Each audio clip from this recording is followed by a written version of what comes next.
ನಮಸ್ಕಾರ ಆತ್ಮೀಯ ಗೆಳೆಯರಿಗೆ. ಯಾದಗಿರಿ ಜಿಲ್ಲೆ ಸೇರಿದಂತೆ ಕರ್ನಾಟಕದ ರಾಜ್ಯಾದ್ಯಂತ ಸುಮಾರು 1642 ಹುದ್ದೆಗಳಿಗೆ ಹೊಸ ಎಐ ಅತಿಥಿ ಶಿಕ್ಷಕರಾಗುವವರಿಗೆ ಸುವರ್ಣ ಅವಕಾಶವನ್ನು ಒದಗಿಸಲಾಗಿದೆ. ಹಾಗಾಗಿ ಇದೊಂದು ಹೊಸ ನೇಮಕಾತಿ ಅಂತಾನೆ ಹೇಳ್ಬೋದು. ಈ ಒಂದು ಸರ್ಕಾರಿ ಸುತ್ತೋಲೆ ಸಂಖ್ಯೆ 16 ಜುಲೈ 2026 ಆಗಿರುತ್ತದೆ. ಜೊತೆಗೆ ಈ ಒಂದು 2026-27ನೇ ಶೈಕ್ಷಣಿಕ ವರ್ಷದಿಂದಲೇ ಈ ಒಂದು ಹೊಸ ಅವಕಾಶವನ್ನ ಸರ್ಕಾರ ಮಾಡಿಕೊಟ್ಟಿದೆ. ಇದರ ವಿಶೇಷತೆ ಎಐ ಅತಿಥಿ ಶಿಕ್ಷಕರ ನೇಮಕಾತಿಯ ವಿಶೇಷತೆಗಳು ಏನಂದ್ರೆ, ಎಐ ಕ್ಷೇತ್ರದಲ್ಲಿ ಕರಿಯರ್ ಅವಕಾಶ, NSQF ಯೋಜನೆ ಅಡಿಯಲ್ಲಿ ಒಂದು ಅತಿಥಿ ಶಿಕ್ಷಕರನ್ನು ನೇಮಕಾತಿ ಮಾಡಿಕೊಳ್ಳಲಾಗುತ್ತದೆ. ಅದರ ಜೊತೆಗೆ ಆಕರ್ಷಕವಾಗಿರುವಂತಹ ಗೌರವ ಧನವನ್ನು ಕೂಡ ಇವರಿಗೆ ನೀಡಲಾಗುತ್ತದೆ. ಅಂದರೆ 20,000 ರೂಪಾಯಿಗಳ ಇವರ ಗೌರವ ಧನ ಕೂಡ ಇರುತ್ತದೆ. ಆ ಕಾರಣಕ್ಕಾಗಿ ನಾವು ಈ ಒಂದು ಅತಿಥಿ ಶಿಕ್ಷಕರ ಹುದ್ದೆಗೆ ಹಿಂದೆ ನಾವು ಅರ್ಜಿ ಸಲ್ಲಿಸುವಂತೆ ಆಗ್ಬೇಕು ಅನ್ನುವಂತ ಮಾತುಗಳನ್ನ ಮುಂದೆ ಇಡುತ್ತಾ ಆದೇಶವನ್ನು ತಾವು ಸುತ್ತೋಲೆಯನ್ನು ನೋಡಬಹುದು. 2026-27ನೇ ಶೈಕ್ಷಣಿಕ ವರ್ಷದಿಂದ ಸರ್ಕಾರಿ ಪ್ರೌಢಶಾಲೆಗಳಲ್ಲಿ ಒಂದು ಕೃತಕ ಬುದ್ಧಿ ಮತ್ತೆ ಆರ್ಟಿಫಿಷಿಯಲ್ ಇಂಟೆಲಿಜೆನ್ಸ್ ಅನ್ನುವಂತ ಒಂದು ಅತಿಥಿ ಶಿಕ್ಷಕರಿಗೆ ಅವಕಾಶಗಳನ್ನ ಮಾಡಿಕೊಳ್ಳಲಾಗಿದೆ ಅನ್ನುವಂಥದ್ದನ್ನ ಈ ಕೂಡಲೇ ಅರ್ಜಿಯನ್ನ ಸಲ್ಲಿಸಬೇಕಾಗಿರುವುದರಿಂದ ನಾವೆಲ್ಲರೂ ಕೂಡ ಈ ಒಂದು ಯಾರೆಲ್ಲ ಅವಕಾಶಗಳಿದೆಯೋ ಅನ್ನುವಂಥ ವಿಷಯಗಳನ್ನ ನಾನು ಈ ಹಿಂದಿನ ವಿಡಿಯೋದಲ್ಲಿ ತಮಗೆ ತಿಳಿಸಿದ್ದೇನೆ. ಹಾಗಾಗಿ ಯಾವ ಜಿಲ್ಲೆಗಳಲ್ಲಿ ಎಷ್ಟೆಷ್ಟು ಹುದ್ದೆಗಳು ಖಾಲಿ ಇದಾವ ಅನ್ನುವಂಥ ಮಾತನ್ನ ನಾನು ಈ ಒಂದು ವಿಡಿಯೋದಲ್ಲಿ ನಾನು ನಿಮ್ಗೆ ಪ್ರಸ್ತುತಪಡಿಸ್ತಾ ಇದ್ದೇನೆ.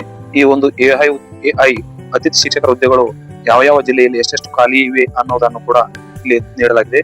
ಹೊಸದಾಗಿ skill education district wise list of 1180 newly approved school ಅಂದ್ರೆ ಈ ವರ್ಷ 2026-27ನೇ ಸಾಲಿಗೆ ಅಪ್ರೂವಲ್ ಆಗಿರ್ತಕ್ಕಂಥ ಎಐ ಶಿಕ್ಷಕರ ಪಟ್ಟಿ ಇದು. ಇದರಲ್ಲಿ ತಾವು ನೋಡಬಹುದು, ಬಾಗಲಕೋಟೆ ಜಿಲ್ಲೆಗೆ 74 ಹುದ್ದೆಗಳು, ಬಳ್ಳಾರಿ ಜಿಲ್ಲೆಗೆ 69 ಹುದ್ದೆಗಳು, ಬೆಳಗಾವಿ ಜಿಲ್ಲೆಗೆ 44 ಹುದ್ದೆಗಳು, ಬೆಳಗಾವಿ ಚಿಕ್ಕೋಡಿ ಜಿಲ್ಲೆಗೆ 78 ಹುದ್ದೆಗಳು, ಬೆಂಗಳೂರು ರೂರಲ್ಗೆ 7, ಬೆಂಗಳೂರು ಅರ್ಬನ್ ನಾರ್ತ್ಗೆ 14, ಬೆಂಗಳೂರು ಅರ್ಬನ್ ಸೌತ್ಗೆ 19, ಬೀದರ್ ಜಿಲ್ಲೆಗೆ 31 ಹುದ್ದೆಗಳು, ಹಾಗೆ ಚಾಮರಾಜನಗರಕ್ಕೆ 15 ಹುದ್ದೆಗಳು ಕೂಡ ಇದಾವೆ ಅನ್ನುವಂತ ಮಾತುಗಳನ್ನ ಹೇಳ್ತಾ ಇದ್ವಿ.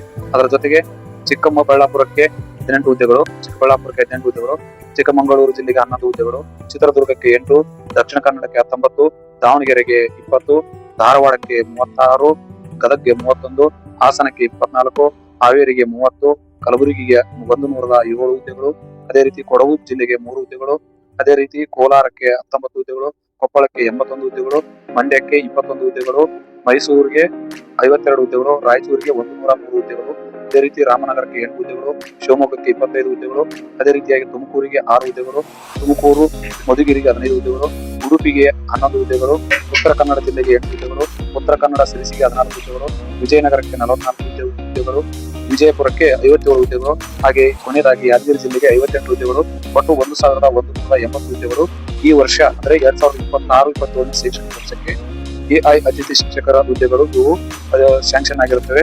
ಈ ಒಂದು ಹುದ್ದೆಗಳಿಗೆ 28 ಜುಲೈ 2026 ಕೊನೆಯ ದಿನಾಂಕ ಅರ್ಜಿ ಸಲ್ಲಿಸುವ ದಿನಾಂಕವಾಗಿರುತ್ತದೆ.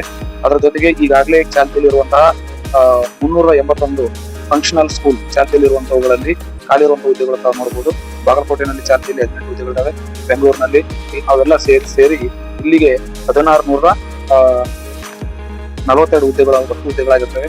ಹಾಗಾಗಿ ಯಾರೆಲ್ಲ ಅತಿಥಿ ಶಿಕ್ಷಕರಾಗಿ ಅಂದ್ರೆ ಎಐ ಅತಿಥಿ ಶಿಕ್ಷಕರಾಗಿ ಕೆಲಸ ಮಾಡಲು ಇಚ್ಛೆ ಹೊಂದಿರುತ್ತೀರೋ ಅವರೆಲ್ಲರೂ ಕೂಡ ಹಿಂದೆ ನಿಮ್ಮ ಹತ್ತಿರದ ಸರ್ಕಾರಿ ಶಾಲೆ ಪ್ರೌಢಶಾಲೆಗೆ ಹೋಗಿ ಭೇಟಿ ನೀಡಿ ಈ ಎಐ ಕುರಿತು ಇರುವಂತಹ ಮಾಹಿತಿಯನ್ನ ತಿಳಿದುಕೊಂಡು ಅರ್ಜಿ ಸಲ್ಲಿಸುವಂತಾಗಬೇಕನ್ನೋದು ನಮ್ಮ ಚಾನಲ್ನ ಬಯಕೆಯಾಗಿದೆ.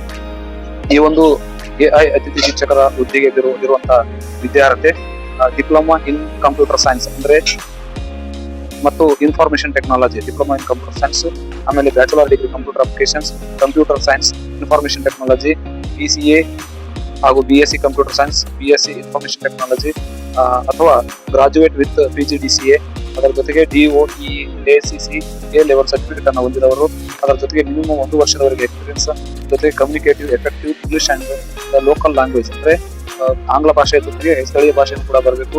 ಅದರ ಜೊತೆಗೆ equipment, materials, safety and health and ಈ ಒಂದು ಪರಿಭಾಷೆಯನ್ನು ಕೂಡ ಹೊಂದಿರಬೇಕು ಅನ್ನುವಂತ ಮಾತುಗಳನ್ನು ಹೇಳುತ್ತಾ ಈ ಒಂದು ಅರ್ಜಿ ಸಲ್ಲಿಸುವಾಗ ನಾವು ನೀಡಬೇಕಾದ ಅಗತ್ಯ ದಾಖಲೆಗಳೆಂದ್ರೆ SSLC ಮೂಲ ಪ್ರತಿಗಳೊಂದಿಗೆ ಪರಿಶೀಲಿಸಿ ದೃಢೀಕರಿಸಿಕೊಂಡು SSLC ಅಂಕಪಟ್ಟಿ, PUC ಸಮಾನವಾದ ಅರ್ಹತಾ ಪ್ರಮಾಣ ಪತ್ರ, ಪದವಿ, ಡಿಪ್ಲೊಮಾ ಅಥವಾ ಆ ಪಟ್ಟಿಗಳು ಹಾಗೂ ಪ್ರಮಾಣ ಪತ್ರಗಳು PGDCA, DOE, CCA ಪ್ರಮಾಣ ಪತ್ರ ಅನ್ವಯಿಸಿದಲ್ಲಿ ಆಧಾರ್ ಕಾರ್ಡ್, ಇತ್ತೀಚಿನ ಭಾವಚಿತ್ರ, ಬ್ಯಾಂಕ್ ಖಾತೆಗಳ ವಿವರಗಳು, ಇತರ ಸಂಬಂಧಿತ ದಾಖಲೆಗಳನ್ನ ನಾವು ನೀಡಬೇಕಾಗುತ್ತದೆ.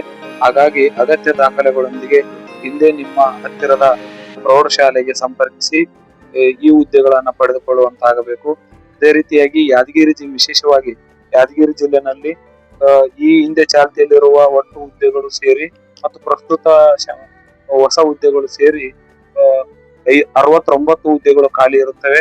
ಆ ಹುದ್ದೆಗಳಿಗೆ ತಾವು ಅರ್ಜಿ ಸಲ್ಲಿಸಿದ್ದೇ ಆದಲ್ಲಿ ಈ ಹುದ್ದೆಗಳನ್ನು ತಾವು ಪಡೆದುಕೊಳ್ಳುವಂತಾಗಬೇಕು ಅನ್ನುವಂತ ಮಾಹಿತಿಯನ್ನು ಈ ಮೂಲಕ ತಮ್ಮ ಮುಂದೆ ಇಡುತ್ತಾ, ಜೊತೆಗೆ ಇದೇ ರೀತಿಯ ಉತ್ತಮ ಮಾಹಿತಿಯ ವಿಡಿಯೋಗಳಿಗಾಗಿ ನಮ್ಮ ಚಾನಲ್ ಅನ್ನು ಸಬ್ಸ್ಕ್ರೈಬ್ ಮಾಡೋದರೊಂದಿಗೆ ಪ್ರೋತ್ಸಾಹಿಸಬೇಕೆಂತೇಳಿ ಈ ಮೂಲಕ ತಮ್ಮಲ್ಲಿ ಹೃದಯಾಂತರದಿಂದ ಕೇಳಿಕೊಳ್ಳುತ್ತೇನೆ.